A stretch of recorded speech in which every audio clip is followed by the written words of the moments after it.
والله يدعو إلى دار السلام ويهدي من يشاء إلى صراط مستقيم.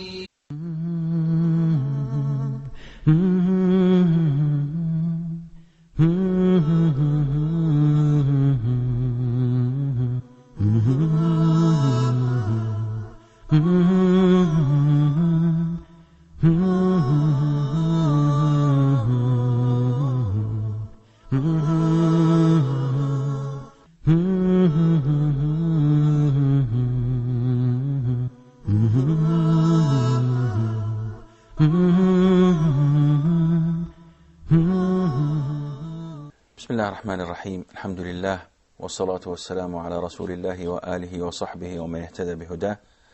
Dear brothers and sisters in Islam, Assalamu alaikum wa rahmatullah, and welcome to Mercy to Mankind. Allahumma salli wa sallim ala nabiyyina Muhammad. Last time we met, we discussed how the Prophet sallallahu alaihi wasallam was sent to the countryside for breastfeeding, and we talked about the blessings that the family that took the Prophet ﷺ for breastfeeding found through him, ﷺ, such as the prosperity, the things that they've seen, though they were in drought and almost famine, but they had all these blessings through the Prophet ﷺ. The mother being able to breastfeed, though she was hungry and was not able to do so before taking the Prophet ﷺ.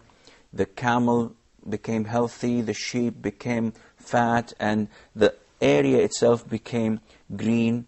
All of this through the blessing of the Prophet ﷺ. After 2 years concluded, the woman who was breastfeeding the Prophet ﷺ, Halima, took him back to his maternal mother and to Amina, and she wanted to keep him more because she was emotionally attached to this child who was not like any other. And she saw the blessings that Allah bestowed upon her and her husband and his family. Of course, this was not the only reason, because you cannot help but to love this child. It is nothing that you can do about it. Muhammad sallallahu alayhi wa sallam was the mercy to all mankind, and he was himself a blessing. So though they realized the blessings that they have been touching with their own hands through the Prophet ﷺ, yet they still loved him as a child who was like no other. So she tried to convince his mother, and the mother conceded and accepted that he stays with her for a few more years, so that in order for him to become stronger, fitter, and more more fluent in the language and better minded. Do Arabs were the people of eloquence or rhetoric speech, though they were literate? The majority of Arabs were illiterate. They could not read or write. Yes. And the Prophet ﷺ was among them. Yes. There were only a handful of people who had the ability to read and write. They only spoke one language, which is Arabic, and the majority of the people were illiterate. Yet, this illiteracy added value to their clearance of mind, in the sense that they were the best poets. They were the best in the art of construction of words. They had this beautiful ability of saying nice things in very limited number of words. So Halima went back to her tribe, Bani Sa'd, and the Prophet ﷺ remained there for a few more years. Just when the Prophet ﷺ was about 5 years old, an incident took place. And we are told that as he was playing with the children, though he was not like any other child, he was quiet, he was deep in thought, he was not reckless, yet he was a child. So as he was playing with the child, Allah Azza wa Jal sent the archangel Gabriel to him, who took him and laid him on the floor, on the ground, while everybody was scared, and he opened his chest surgically. Of course, he was not a surgeon, but this is the power of Allah Azza wa Jal given to Gabriel. He made the first open heart surgery. We are told that he opened his chest, he took his heart, and from it took a black blood clot, and told the Prophet ﷺ, who was astonished of what's taking place. Imagine a 5-year-old child being operated on while he's still awake, no anesthesia, nothing. So he told him, this is the part of Satan in you. Now your heart is clear and clean. Your heart is pure. Satan has no way or will over you. And then he returned the heart back again and sew his chest back. Anas ibn Malik, one of the companions of the Prophet ﷺ, said and told us that he used to see the traces of this split in the Prophet ﷺ's chest in order to operate on him.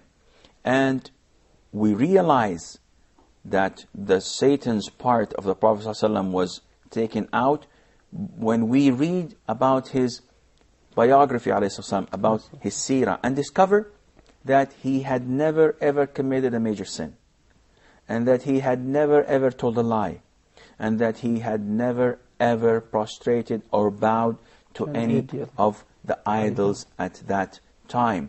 He never ate anything that was slaughtered to their idols. All of this, he did not know why. Simply because Allah Azza wa Jal has protected him from this by this operation. Now he was about 12 years old. Halima was scared because the children came to her and told her that your son has been killed. So she went and rushed with her husband to the location, and they found Muhammad ﷺ with a very pale face. And this is normal after undergoing an operation of such magnitude. And she embraced him and took him back to his mother, because she did not want to take any further responsibility that may affect her. The Prophet ﷺ stayed with his mother for a period of time. Some say he stayed there with her 6 months. Others say he stayed for a whole year. No matter how long he stayed there, a year or a little bit more or less, the Prophet stayed with his mother, and he again was an orphan for another time by his mother passing away. And this took place when the Prophet ﷺ and his mother went to Medina to visit the grave of his father, Abdullah. As some stories say, they stayed there for a month, and on their way back, she fell sick and she died. Again, this is an indication from Allah, the Almighty, that no one should have any influence over this messenger to be. No father and no mother. It is only Allah who will take care of His messenger Muhammad sallallahu alayhi wa sallam. A 6-year-old child, no father and no mother. Immediately, it was his grandfather Abdul Muttalib who took care of his grandson. Abdul Muttalib, as we know, was not on his own. He had 9 other sons who had children of their own, who had children of their own. So his family was a very huge and big family. We did not mention, of course, the girls. He had only, we're talking about the male, the boys only. And beside, he was the leader of his tribe. He was one of the dignitaries of Mecca. So he was not like any other. He had so many things to do. Yet, once he heard about his grandson and the death of his mother, he felt so soft towards his grandson. He was touched by the death of his mother, that he took it as his own responsibility to look after his grandson.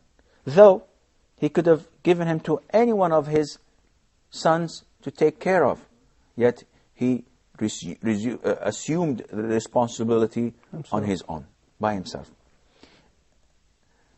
Abdul Muttalib treated his grandson Muhammad ﷺ in a very delicate and generous way. And Muhammad, as you remember, was 6 years old. He was a kid, he was a child. Abdul Muttalib was a fierce person. People used to fear him, respect him, and think twice before saying or doing anything in front of him. He was known to have a mat, a special mat, in the shade of the Kaaba, where only him sits on it.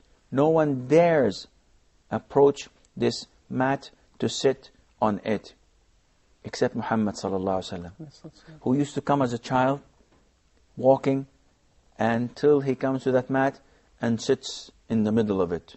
His uncles, the great men of Quraysh, used to try to prevent him from doing that and try to take him away from it. Abdul Muttalib would say, "Leave my son. It's okay, leave my son." And they were astonished. "We are your sons and none of us dare to do this. And this grandson, you allow him to do this and he's a child?" And he used to sit beside him, put his hand on his back and embrace him to him and say, "This son of mine will have a great role in the future. He's not like any others."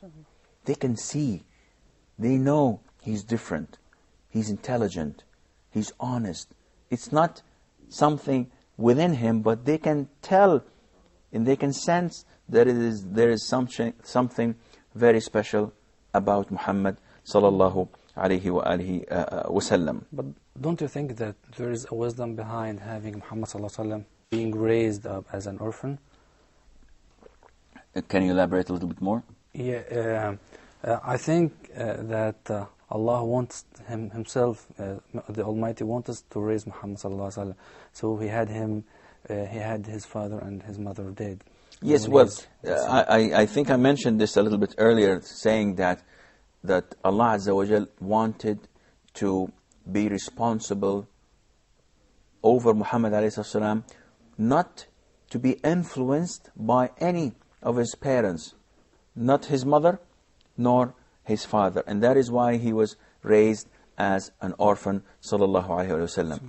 And even his great-grandfather, that is his grandfather Abdul Muttalib, who was great and honored by all the people of Mecca, even him, it was only a year or two before he died and passed away. So the grandfather that the Prophet ﷺ was standing tall next to, also it was only 2 years, and he passed away when the Prophet ﷺ was about 8 years old. But just before he died, he asked his son Abdul Muttalib, asked his son Abu Talib to care for his grandson Muhammad. And this is inshallah what we will talk about just